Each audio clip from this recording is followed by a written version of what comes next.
All right, everybody, how's it going? This is like the third time having to record this because my videos keep getting corrupted. However, there is an audio version that is available on Apple Podcasts or Spotify.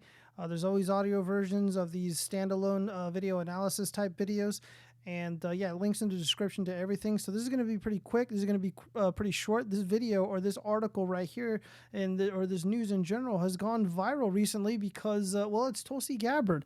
Tulsi Gabbard, ex-Democratic representative who has abandoned the Democratic Party, is going to campaign for Trump-backed Kari Lake in Arizona. This is fantastic news. So I mentioned this in my last stream that Tulsi Gabbard is going to be supporting the MAGA candidates. Just recently, she was in New Hampshire stumping for General Bolduc, and now she's going to be going to Arizona to help out Blake Masters and Kari Lake. That's right, right over here on the mini display. Oh, I lost my mouse cursor. There it is. Oh, wait, I lied. Yeah. So she's going to also be helping out Blake Masters, which is fantastic. He just recently overtook, what's his name? Mark Kelly, the fake astronaut. He just overtook him by about 1 to 2 points. He's doing pretty well. The race was expected to be tightened probably towards the middle of October. And as I'm making this video, we're already there. We're already in the middle of October. And we just keep getting more horrific economic news. We have genuine fears of World War III breaking out. We're being told by the legacy media, the lying press, that a nuclear war isn't that big of a deal. Anyways, let's just continue on with the story here. So this is from NBC. Former Rep. Tulsi Gabbard is scheduled Tuesday to campaign for Kari Lake, the Republican nominee for governor of Arizona, just days after she announced she was leaving the Democratic Party. Lake's campaign said Gabbard would introduce Lake at a GOP forum in Chandler, Arizona. The dramatic swing to the right comes after Gabbard, a former House member from Hawaii who ran for president as a Democrat in the 2020 election cycle, posted a video statement saying she could no longer remain a member of a party now under the complete control of an elitist cabal of warmongers driven by cowardly wokeness. And that is certainly true. Where is the lie? That is a rhetorical question. It isn't a lie. It's absolutely true.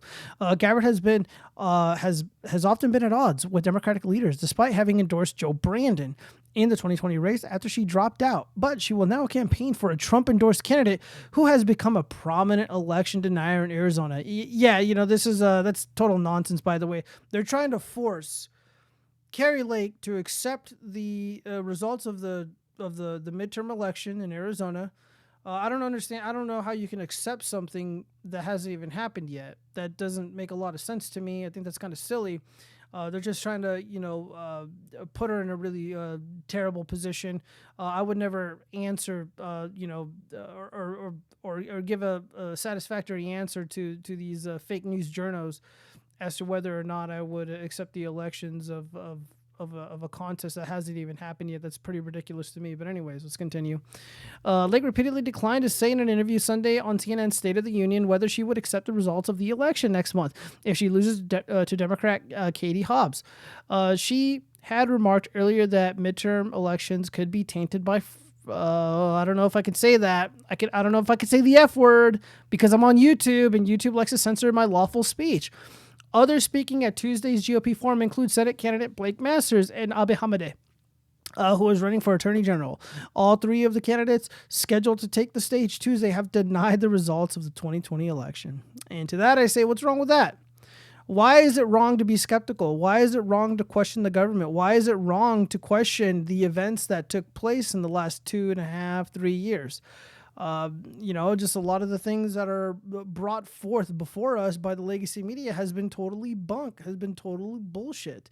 The fake Russia collusion hoax, and certain medical events of significant relevance that I'm not really going to say because I don't want to get censored by Susan.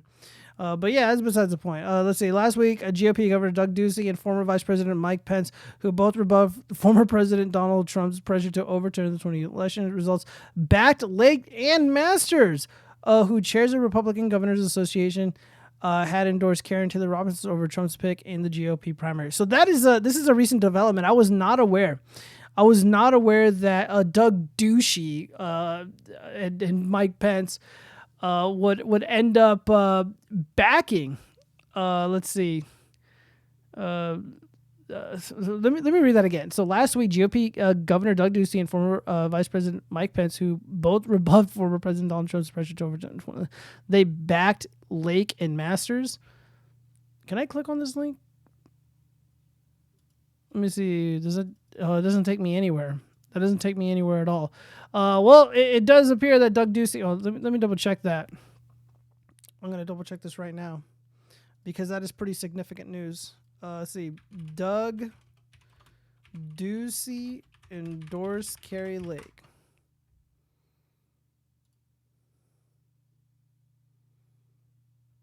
Well, nope. This is real. I'm gonna go ahead and put this over on the mini display.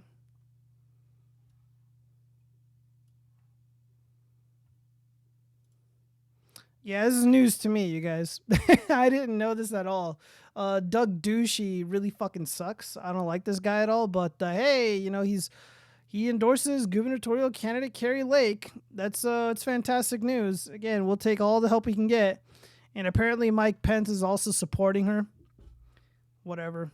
Mike Pence is a douchebag, and so is Governor Ducey. I can't wait for a Kari Lake governorship. I think it's going to be fantastic. I think this is going to be excellent news. So let me see. I don't think there's anything else to it. So yeah, I mean, this is basically what is going on. This is blowing up on Twitter right now and on Facebook and Reddit as well. They're freaking out on Reddit. They're having a meltdown. They can't stand Tulsi Gabbard. They keep calling her an agent of the Russian government, which is probably not true, but it's not going to stop them from saying it. Speaking the truth on Reddit has never been one of the staple features of that shitty website. Anyways, here's what I see. I see that I feel that Kari Lake notices the writing on the wall. The Republicans are going to get creamed in the midterms, and she's already abandoned the Democratic Party. So she's stepped away from the Democratic Party. She doesn't want any part in that. Okay, granted. But now she's deliberately going out of her way to campaign for and with MAGA candidates, specifically the MAGA candidates. That is a big deal. She's beloved by independents. She has maybe 4 or 5% hardcore support within the Democratic Party. Well, now she's no longer in the Democratic Party. It's very likely that a lot of her voters, a lot of her fans, a lot of her, whatever, are going to go and break for MAGA. When races, certain key races are razor thin, and you have a high-profile figure like Tulsi Gabbard endorsing General Bolduc, Blake Masters, Kari Lake, etc., that is a big deal. That is a big, big deal. She's the kind of politician, she's the kind of political figure that attracts the Joe Rogan voter. And that matters. I mean, this is a person who hangs out with Russell Brand, hangs out with Joe Rogan, and she gets millions of eyeballs on her, and she's a very beloved figure on like the more free thinking left, on the dissident and populist right, a lot of so-called independent and nonpartisan voices or individuals. They tend to really like Tulsi Gabbard. And some of these races have been, won by just a few thousand votes. Bringing along the amount of people that she can, that is pretty significant. Sticks initially said this might be an October surprise. I sort of beg to differ, but we're seeing massive swings to the GOP, to the MAGA candidates, to Republicans in general, and this might have something to do with it. I would be a fool to suggest that this has nothing to do with it, because it may very well. She, in my estimation, she is an excellent campaigner. She's incredibly well spoken. This is somebody who took down Kamala Harris. And I see this as a massive positive. I don't see her as a liability. The kind of people that are trashing on her and hating on her are obviously Democrats, mostly Democrats, and they were never going to support any of the MAGA candidates or vote for any Republican in the first place, and they were clearly not listening to or care about anything that Tulsi Gabbard has to say. They're not, watching her on Rogan. They're not watching her podcast or listening to her podcast or whatever the case may be. Thank you, Tulsi Gabbard. I know I made fun of you and criticized you for being a World Economic Forum agent, and you still may very well be that thing. But if you help, get our guys and girls, our MAGA people across the finish line, people can change, right? I mean, I was a Bernie bro initially, a long time ago, and I ended up voting for President Trump in 2016, and then I ended up voting for him again in 2020. And after 2016 was the last year in my life that I ever supported and voted for a Democrat. And ever since then, I've never voted for another Democrat ever in my life. I on 2018 voted all Republican, and in 2020 I voted all Republican, and I'll probably never vote for a Democrat ever again. I know never say never, but that's genuinely what is probably going to happen, because the Democrats are a total mess. When people like Tulsi Gabbard have to abandon the Democratic Party, we just know that there's serious problems there.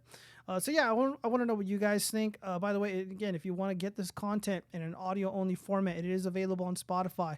It is available on Apple Podcasts. Anchor.fm ends up putting or publishing this wherever podcasts exist, which is really fantastic if you would prefer an audio-only version of these types of political analysis videos. And yeah, with that being said, I'd like to hear from you, and I think this is a big deal. If you think otherwise, leave a comment. Let's hear it out. Peace.